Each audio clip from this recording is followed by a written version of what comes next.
ராணிப்பேட்டை மாவட்டம் வாலாஜா அருகே உள்ள நவல்பூர் பகுதியில் தன்னார்வ நிறுவனம் சார்பில் மரக்கன்றுகள் நடும் விழா நடைபெற்றது. இதையொட்டி நடைபெற்ற ஊர்வலத்தில் பங்கேற்றவர்கள் ஒவ்வொரு வீடாக சென்று மரக்கன்றுகளை நட்டு விழிப்புணர்வை ஏற்படுத்தினர். மேட்டுப்பாளையம் நகராட்சிக்கு உட்பட்ட கெண்டையூர் சாமப்பா பகுதியில் கடந்த சில நாட்களாக துர்நாற்றம் வீசும் குடிநீர் விநியோகிக்கப்படுவதாக பொதுமக்கள் கூறிய புகாரை அடுத்து அங்கு குடிநீர் வாரிய அலுவலர்கள் ஆய்வு செய்தனர்.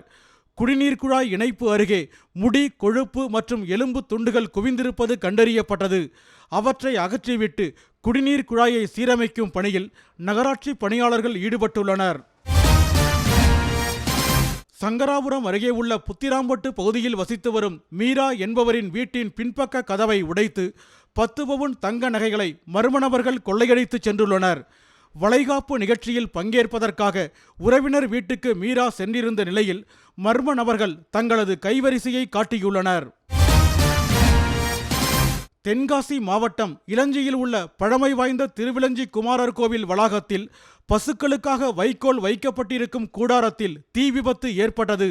தகவல் அறிந்து அங்கு சென்ற தீயணைப்பு துறையினர் 1 மணி நேரம் போராடி தீயை அணைத்தனர். ஜம்மு காஷ்மீரில் கடந்த 11ஆம் தேதி தொடங்கி 3 நாட்கள் நடைபெற்ற தேசிய அளவிலான குத்துச்சண்டை போட்டியில் மயிலாடுதுறையை அடுத்த பல்லவராயன் பேட்டையைச் சேர்ந்த நரிக்குறவர் இன மாணவர் வீர சிவாஜி தங்கப் பதக்கம் வென்றார்.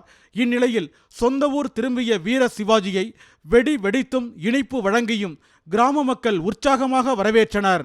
நான் மாநில அளவிலான போட்டியில தஞ்சாவூர்ல வென்று தங்கப்பதக்கம் வென்று இப்ப தேசிய அளவு குவாலிஃபை ஆயிருக்கேன். இப்போ ஜம்மு காஷ்மீர்ல தேசிய அளவிலான போட்டி நடந்தது. அதுல குத்துச்சண்டை போட்டியில் நான் தங்கப்பதக்கம் வென்றேன். நான் இந்த நீட் டெஸ்ட்ல நான் கோச்சிங் பண்ணிட்டு இருந்தேன்.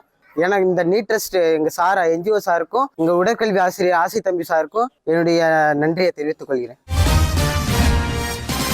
திருப்பூர் பழைய பேருந்து நிலையத்தில் வயதான முதியவரை பேருந்திலிருந்து கீழே தள்ளிவிட்ட ஓட்டுநர் முருகன், நடத்துனர் தங்கராசு ஆகியோர் பணியிடை நீக்கம் செய்யப்பட்டுள்ளதாகவும் இது தொடர்பான விசாரணை தொடர்ந்து நடைபெற்று வருவதாகவும் ஈரோடு மண்டல பொது மேலாளர் சொர்ணலதா தெரிவித்துள்ளார்.